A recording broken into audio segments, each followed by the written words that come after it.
Good morning, sir. Good morning.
Okay.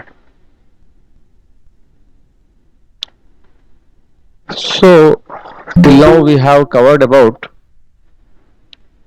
the different chapters starting from cell, tissue, different types of tissues in plants and animals, then organs in plants. We started with the flower.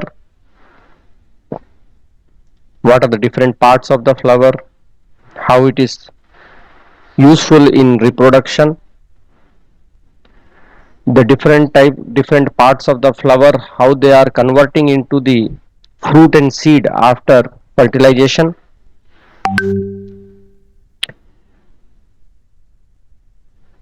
Now that the seeds are obtained and we are able to, the plant is able to have the seeds, the next step is the seed need to germinate, and once the seeds will germinate, then only the new plant can come into existence. So the question is, which leads us to this next chapter, that is the seeds structure and germination.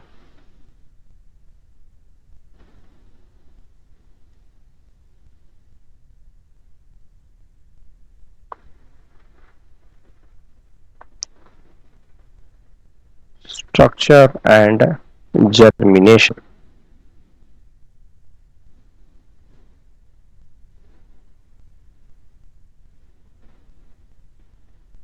Okay.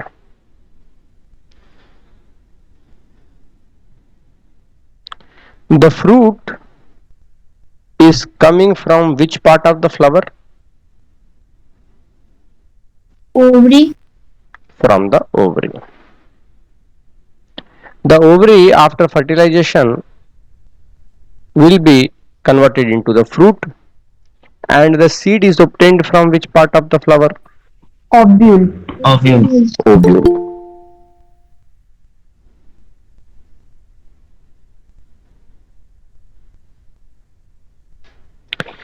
The embryo in the seed is coming from where?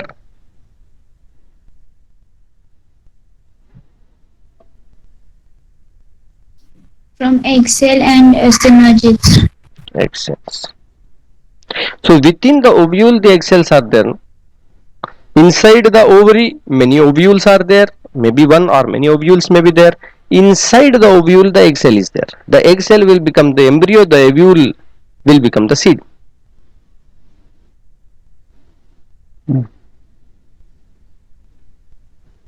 So in fertilization we saw that one fertilization is between the sperm cell and egg cell, that will form the zygote and then it will become the embryo. The second fertilization is between the sperm cell and what? Central cell. Polar nuclei. Polar nuclei of the central cell, and that will become the nutritive tissue, that is called the Endosperm. endosperm. So the endosperm is produced by the fusion of the sperm cell with the polar nuclei. Okay. Now this is the background we already know. The importance of this chapter is to understand the structure of the seed and how the germination is taking place. There are some terms like the fruit, seed and grain that we use very commonly without actually knowing the proper meaning of that one, but still we are able to differentiate. We say that rice seed, wheat seed, we say rice grain, wheat grain, Yes, sir. grains of rice, grains of wheat. Yes, sir. And when we go for something like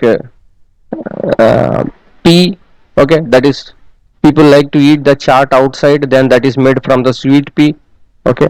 So they are the seeds. We don't say they are the grains of pea, we say they are the seeds, okay. The moong is there, okay.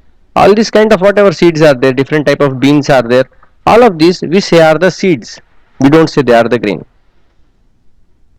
okay. So what is the difference we will be seeing in this chapter more specifically?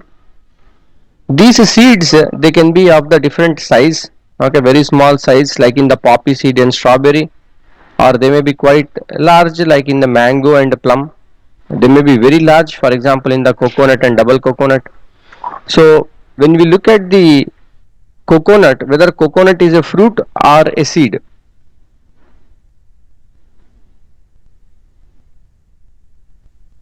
or there is a seed inside the fruit.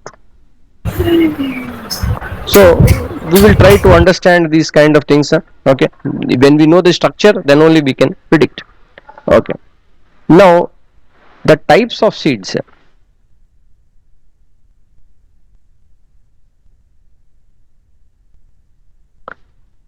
The types of seeds are two types. One is albuminous or endospermic. Albuminous or endospermic. Other is the exalbuminous or non-endospermic.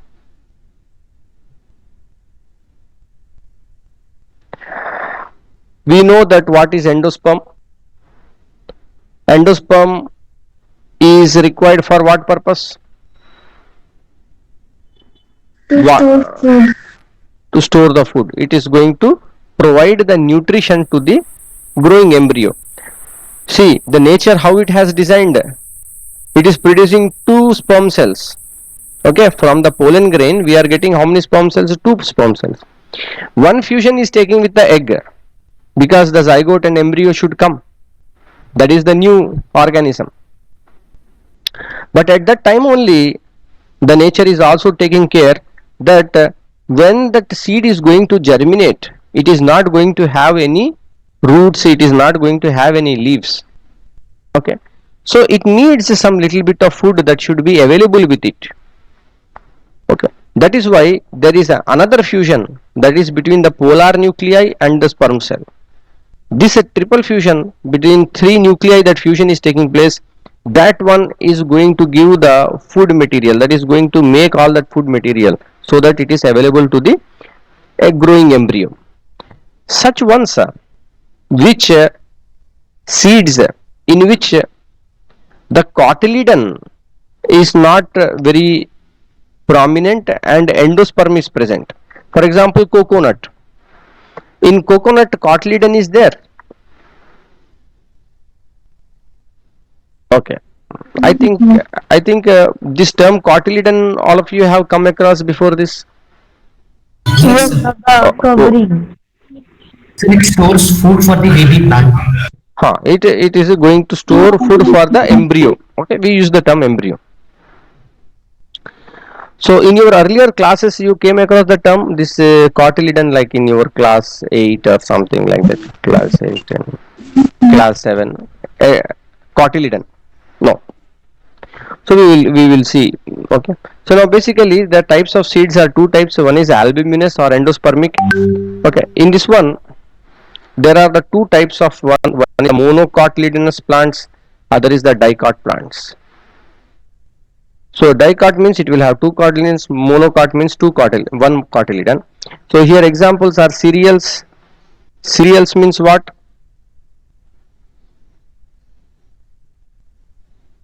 Sir, maize, etc. Cereals generally they will be selling some products on the television, no, healthy cereals for breakfast and all something.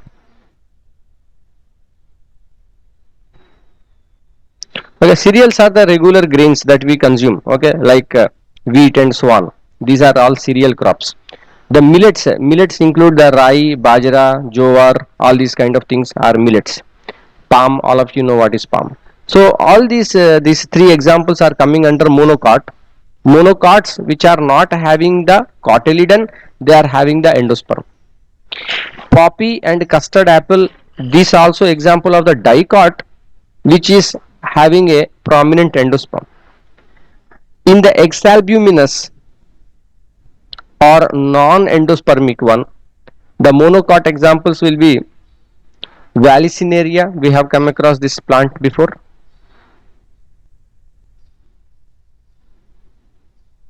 Vallisneria, have we in the previous chapter we came across this name? Yes, sir. What it is for? Hydrophilus. Yes, it is the Water pollination. yes, hydrophily, that is the water pollination.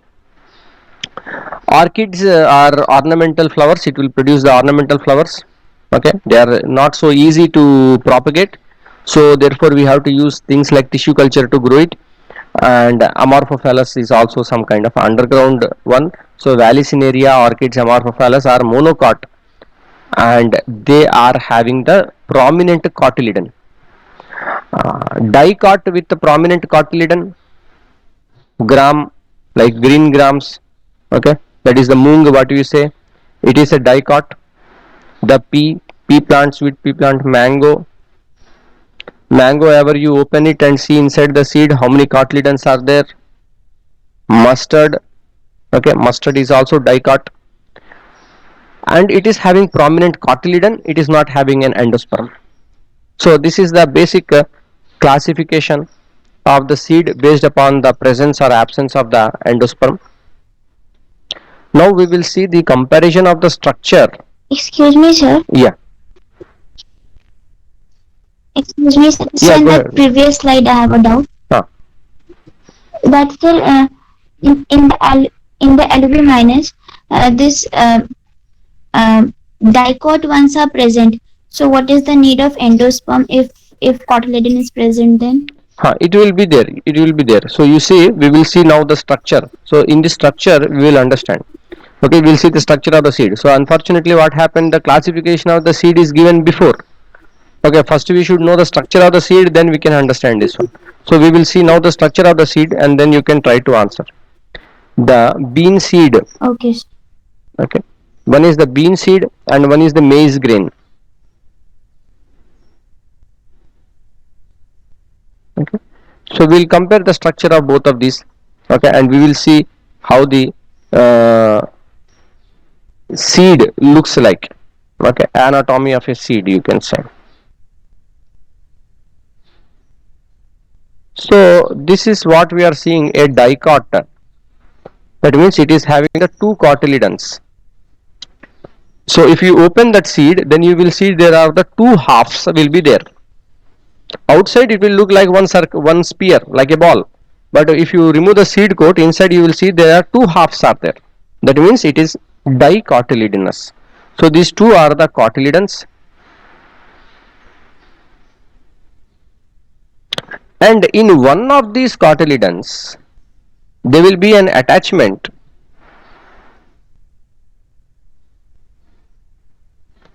where the embryo will be there.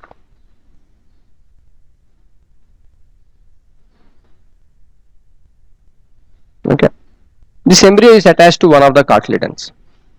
So this embryo will be having the part of the embryo will be growing upwards and part of it will be growing downwards. The part of the embryo that is growing upwards is called the plumule. It will develop into the shoot. And the part of the embryo that is growing downwards is called the radicle. Okay, it is radicle. You can say radicale or something. Okay, it is not the chemistry radical, radical. This is going to make the root, radicle, plumule. The region between this point of attachment and the radicle is known as the hypocotyl.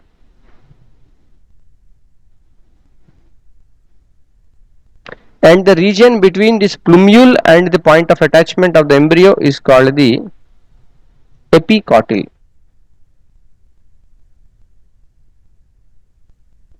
Okay, so this one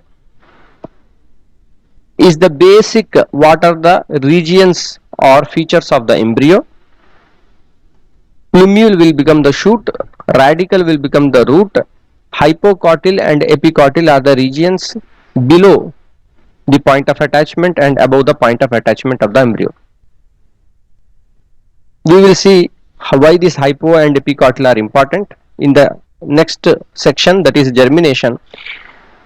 The other parts of this seed is of course the seed coat. You know the seed will have one coat, that is called the seed coat. The seed coat is coming from where? Which part of the flower?